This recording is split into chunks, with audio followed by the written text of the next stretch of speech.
Welcome to the Cross the Line podcast. My name is Carlos Smith here for the main event here at the Ice House Comedy Club in Pasadena, California. We have another very special guest with us, a comedian. Miss, y'all are not invited to my comedy special on Saturday night. First of all, don't cap on here like that. Yeah. Don't even try me like that. We're going to start just like that. You're not going to play me because I specifically told you the date.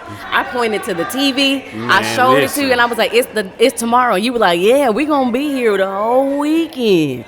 Yeah, we're going to be here. That's how you talk because he got that dread. Yeah. Well, and where were you? We was here. We had been here since about 12:20, 12:30 yesterday. Okay, so you was here, you just didn't come to my show. Okay, so what's the questions? All right, let's get to Miss Nikole Denise. She still didn't try to play me. Yeah, tried to do that. She didn't invite us, but it's all good. That's a lie. But no, we man, I tried my best to make it back out here, but my body said nah. It's time to shut it down. I know tired. When you We tired, still 3 hours ahead of y'all, so yeah. So y'all 9 o'clock here is 12 o'clock at home. Yeah, it's 2 a.m. for y'all right now. Man, what? I know. I'm tired. I be Me too. tired. But I drunk me a Red Bull right now. I should have drunk something like that yesterday just to kind of like keep me going. But no, when your body says stop, you stop. yeah, you're right. And then we had to shoot some more interviews early, so Yeah. it's all good. So, Miss Nikole, how you doing? I'm good, y'all. But I'm, Man, we appreciate it. How was your night last night? And of course, we're gonna get to the festival today. But Yeah. how was your special last night? My show last night, it was good. You know what I mean? Like, producing is crazy. Mm-hmm. It's a crazy thing, but I love it. I love once everything comes together. All the comics, they did their thing. The audience was good. The vibe was good. It was a good show. So how was it like that whole process of like how long did that take as far as like I guess getting comedians and putting all of that together, the venue and all that stuff? Like how long did it typically take to put something like that together? Well, like I already have my next show booked and planned. Okay. And that's January 20th. Will it be back out here again? It would be back out here at the Ice House. So I plan everything like a couple months out. Like I make sure it's all lined up a couple months out. I would imagine something like this, like tonight, is a lot easier, I guess, because you don't have to like schedule all the comedians and everything. Oh. So you just come out here and just perform. Let me tell you, there's a difference between being the producer and the host of the night and then just coming on a stage and just ripping your own set. Like there's such a big difference. Like I love this. When I can just show up and hit the stage, I ain't got to think about if the comic's going to be late. I ain't got to think about the music. I don't have to think about anything. Yeah. I can just be on that stage and enjoy it. Did you know any of the comedians that were here tonight before? Oh, yeah. Yeah. Yep. I knew a couple of them. I know Nishi. One of the other guys I know, John, of course. So, familiar faces. Is comedy like a stand-up comedy is like somewhat of a sacred fraternity where like you try to like look out for each other? It, like for some, that's such an interesting question for me. Yes and no. You know what I'm saying? There are networks of people that work together all the time. And that's, I mean, you can do anything alone, but like within a group of people, you can grow faster, right? So with that being said, yes, but also some people don't move in circles. Do you think people are like, I guess, certain comedians, I guess maybe they're like clicked up, was like they just moving like their own cliques and they just, I do. put each other on and everything like that? Yeah. Let's go back a little bit. Where were you I say this all the time. I'm Detroit born, LA raised. But I was raised in LA. So do you remember like your childhood in Detroit? Oh, though? absolutely. I can remember more about my childhood in Detroit than I can about something I did last week. Dang. Okay. That's how this 44-year-old brain is. But yeah, I was in your city. Childhood. I've been in your city twice. I went last year Memorial Weekend, and then I went. Well, put it this way: I landed in Detroit and went to Flint, Michigan. Oh yeah. One of my friends, Brandon Corder. Shout out to Brandon. He has a business where he throws events all over the country, and so my flight would land in Detroit. Then I would drive down to Flint. So I mean, I ain't going in the wintertime because that ain't. And that's why we here. So when did you get it? The sound. Hey, I was like, it's time to go. I'm about to say, See me jumping. pop. Like, Hey, hold on now. first person I see running, this interview It's over we with. out. I come get my cameras tomorrow now. Yeah, if they still here. If they still here. If not, this shit is Hey, replaceable. it be all right, yeah. We got insurance. It be all right. Right. Hey, I ain't got time for all that. Now. Nah. Okay, I'm sorry. What you about to say? Dang, what did I leave off at? I said, when did you get exposed to comedy? Wow. Like exposed to comedy? Yeah, like who? Yeah, like when did you remember seeing somebody like do like stand up? So, funny thing is, when I was little, I used to watch Sinbad nonstop. I think I had somebody else say the same thing. I watched Sinbad's stand-up special almost every day after school. And then when I was little, I used to have Bill Cosby's tape. Bill Cosby, the special called himself. And I used to listen to that every night. But, you know, that's just me as a kid. Like, I enjoyed it. I did not know then that I wanted to do stand-up or wanted to be a comedian. That was my first. How was it? I never. Of course, I know the Cosby Show, but not his stand-up. I've never seen it or listened to it or anything. The only one was it filtered, unfiltered? Like, how was his stand-up? It's clean. I mean, it's so clean. Oh, okay. There's no cuss words in it. And he's just talking about his kids. So, I mean, as a kid, I used to listen to it. And the special is called Himself.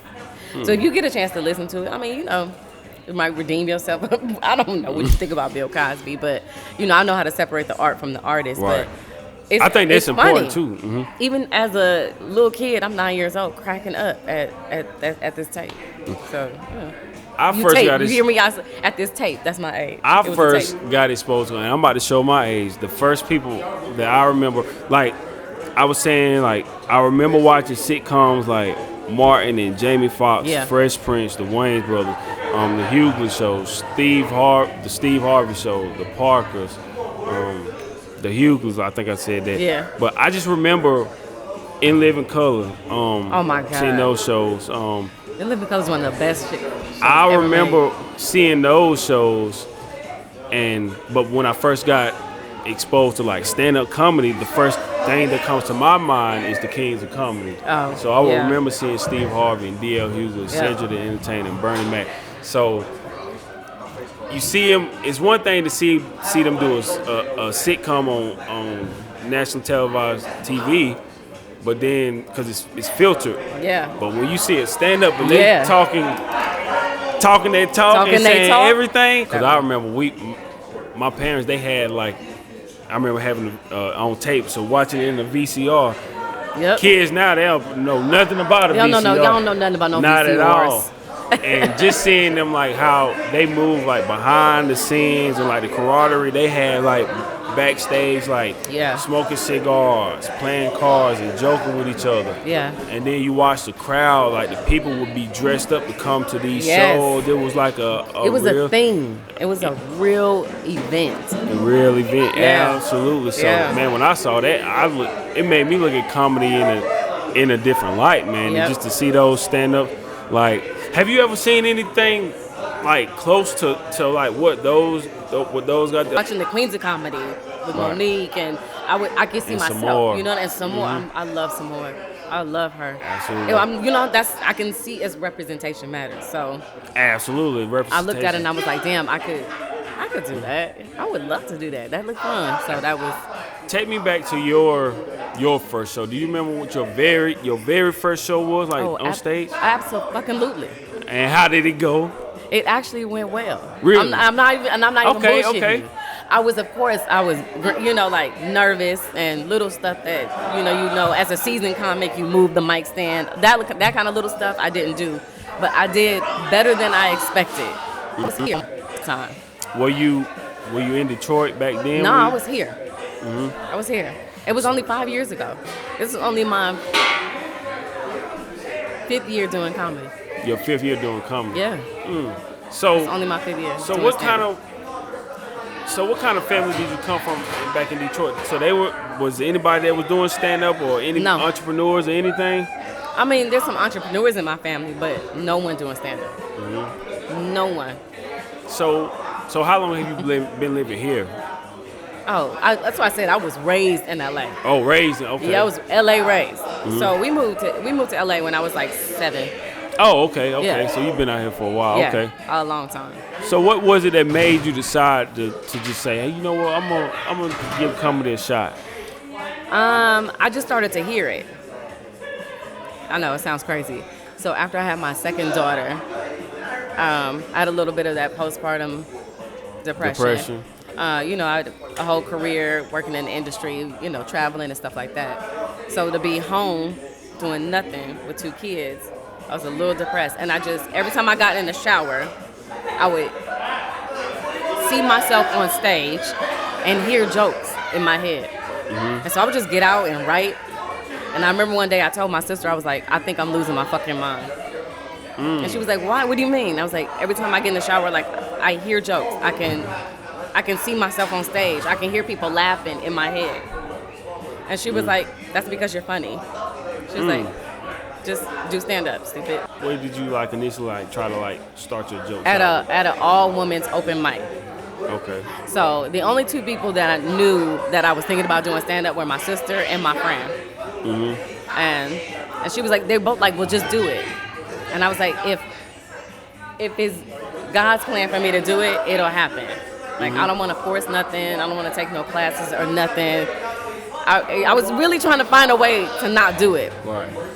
And my friend, she was like, listen, I just found this all women's open mic around the corner from my house. I told the lady about you. She's expecting you. It's on Monday. And she was like, you got to have 5 minutes ready. And I was like, okay, bet. You need to go to a open mic? Well, yeah, you have to go to open mics. Right. That's where you go and work it out. You work out the kinks. You learn, you know what I'm saying? You network, you meet people. And that's kind of how you start getting on shows, is from the open mics. So when you walk into basically when you walk into an open mic, just have at least 5 minutes of material, and you just go up there. Maybe you don't have the right structure or anything, but you just go out there and just tell jokes. Is that pretty much what it is? Yeah, you just go up there, you get on the mic, you run your jokes, record yourself, listen to it, and take out what you don't need, put back in, you tweak it. It's like being in the lab. You in the lab. That's the lab. And do you have people that kind of help you tell the jokes, or kind of give you some kind of structure as far as hey, I was listening to you do your show. Maybe you need to word it like this or format it like this. Is that what all of that goes on? Yes. Yeah, we do that to each other. You got to be careful because not everybody is receptive to getting tags, or tips from nobody. Some people don't want to hear it. But once you are at an open mic, you build up some type of camaraderie. People are open to it. I've had people do it to me yo, when you said this, it would sound better if you said that. And I'm like, all right, that sounds good. Let me test it out. And, that happens a lot, actually. Do you feel like as a female comedian, as a female comedian, do you feel like they kind of hold you guys to a separate standard as a male comedian? Oh my God. Yeah, we ain't even gonna get into this. That's an all day goddamn conversation, of course. Yeah, of course. It's a slight double standard with a lot of things. But you still don't let it hold you back. You still I don't give a fuck what anybody thinks. I'm gonna say what I want to say. See, there you go, right there. Yeah. Got a couple more questions before we got here. White, as we close, I know you just finished producing your show yesterday. Yeah. And you got another one in January. What are some other goals that you have in 2024 and beyond? Oh my God, there's so many goals. I have so many. I write, you know what I'm saying? I have a children's book and I have a second children's book that I need to put out. I got one coming out soon too. Yes, I think we talked about this yesterday. Yep. I have a couple of scripts floating around in my head that I just started writing. So I want to get back into acting. I was doing that before I had my kids and had to take a back seat. So it's I want to do all of the things. Every talent that I have, I want to. I think correct me if I'm wrong, you say you're 44 years old? I am. But you still find a way to reinvent yourself and still go after your dreams. Why do you think people that may be your age, they don't go after their dreams? For some reason, whatever reason, that's very young, but they feel like it's too late for them to go after their goal. For me, in my mind, it is too late. And that's why I'm like, no, I got to do everything.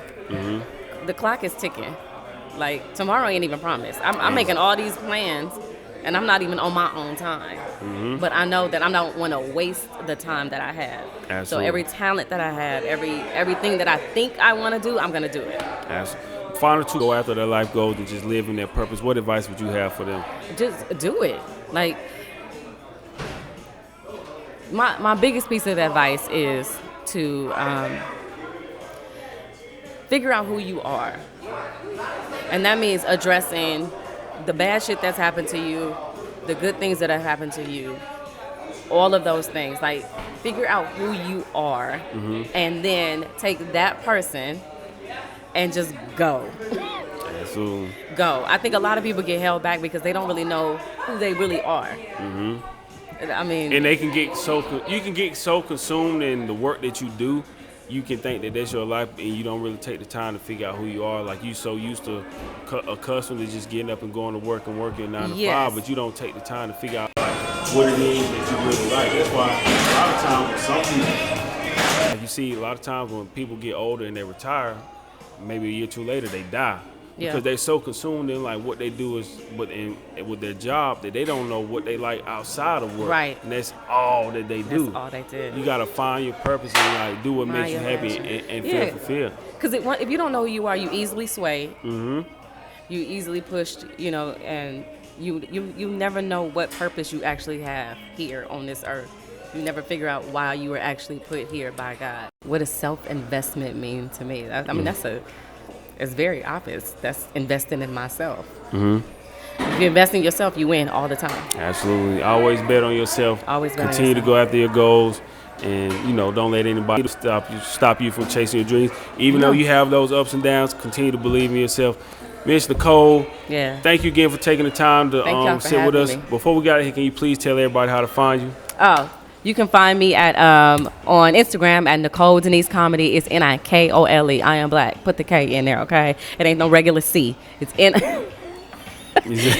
Nikole Denise Comedy. Nikole Denise Comedy. And that's where you can find me. Thank you so much, and hopefully we get an invite to your next show. You ain't gonna play me like that, okay? You ain't even gonna invite try us this time. We ain't gonna keep talking about that. We ain't get that invite. Don't be lying on me like that. I don't like it. Hey, but thank you again. We appreciate it, man. We're gonna do our best to make it to the next show. Thank you, and hopefully everybody enjoyed this episode of the Cross the Line podcast here at the Ice House Comedy Club in Pasadena, California. Till next time, keep chasing your dreams. Thank you for listening.